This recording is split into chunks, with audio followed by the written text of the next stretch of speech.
Frédéric Villot qui vient de nous rejoindre. Bonjour Frédéric, le fondateur de Mediatico. La COP 21 démarre maintenant dans un mois et le financement des projets durables va bien évidemment y tenir une place très importante. Quels sont selon vous les financements qui contribuent à lutter contre ce fameux réchauffement climatique? C'est au cœur de cette COP 21. Oui, la finance c'est un petit peu la clé. Il y a même une matinée spécifique qui est dédiée au financement privé. Ce sera le vendredi 4 décembre, évidemment, faute d'avoir suffisamment d'argent public pour financer la transition énergétique. Alors pour répondre à votre question, on sait que ça n'est pas la bourse qui est trop court-termiste finalement, qui contribue à préserver la planète. Candriam rappelait récemment que 40% des entreprises cotées émettent 75% des émissions de CO2 dans le monde. Donc vous voyez effectivement le rapport. En revanche, on découvre depuis quelques temps maintenant, quelques petites années, le potentiel phénoménal d'un nouvel instrument financier, ce sont les green bonds. Les green bonds, ce sont ces obligations vertes, donc ce sont des parts d'emprunt qui sont émises sur le marché par des collectivités, par des entreprises, pour financer des projets écologiques, c'est-à-dire des projets liés à l'environnement, à l'énergie ou au transport notamment, et ça c'est un puissant levier d'action. Attendez Frédéric, vous nous dites potentiel phénoménal, on a toujours l'impression quand on parle un petit peu de tout ce qui est participatif, ISR, que il faut faire un petit peu une croix sur une partie de notre rentabilité, de l'intérêt financier. Non, là c'est un instrument valable. C'est un instrument très valable. On n'est pas du tout dans le participatif, on est vraiment dans la gestion d'actifs là.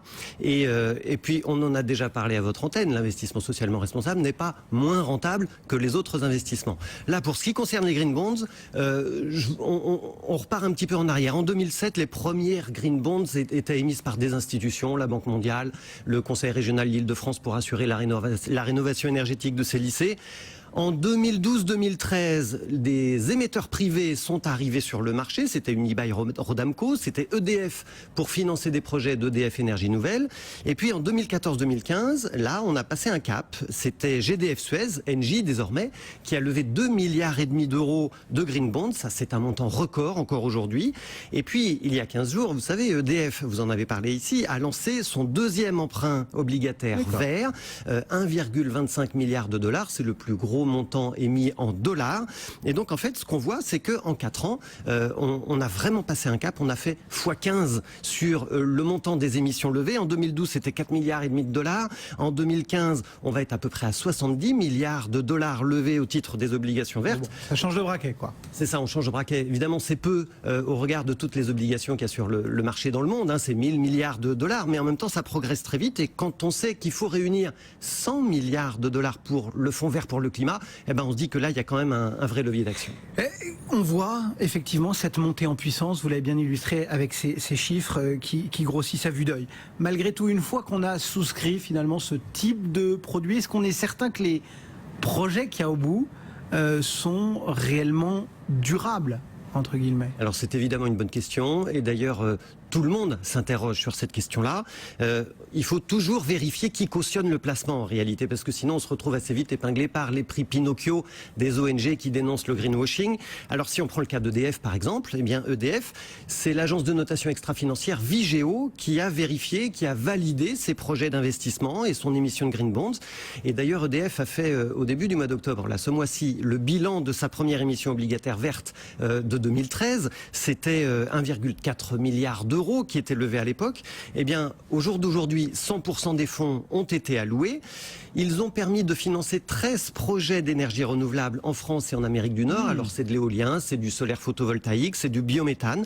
Et ces 13 projets, ils représentent une capacité de 7 TWh. Alors 7 TWh, ça veut rien dire à personne. Sauf que moi, j'ai regardé qu'est-ce que ça voulait dire en termes de correspondance. Vous l'avez mesuré en terrain de foot, comme on dit.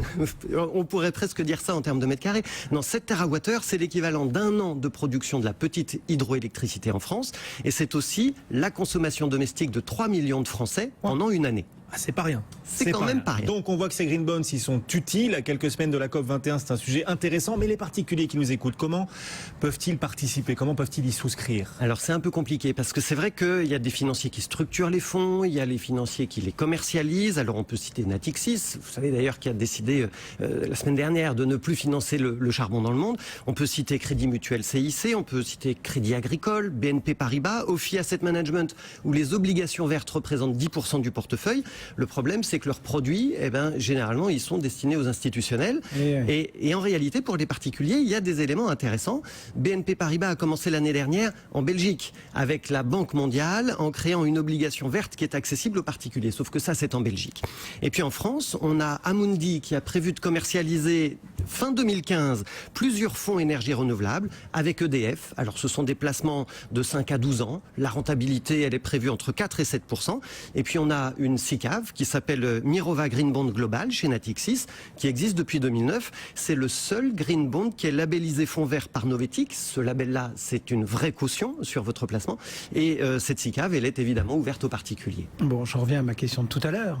Ça marche? C'est une bonne SICAV? C'est une SICAV qui affiche des performances? Alors sur 3 ans, cette SICAV-là, elle sous-performe un petit peu son indice de référence. En revanche, elle a quand même fait plus 8% l'an dernier. Donc ça, c'est déjà pas mal. Elle permet d'investir évidemment dans des projets qui favorisent la transition énergétique et la transition écologique.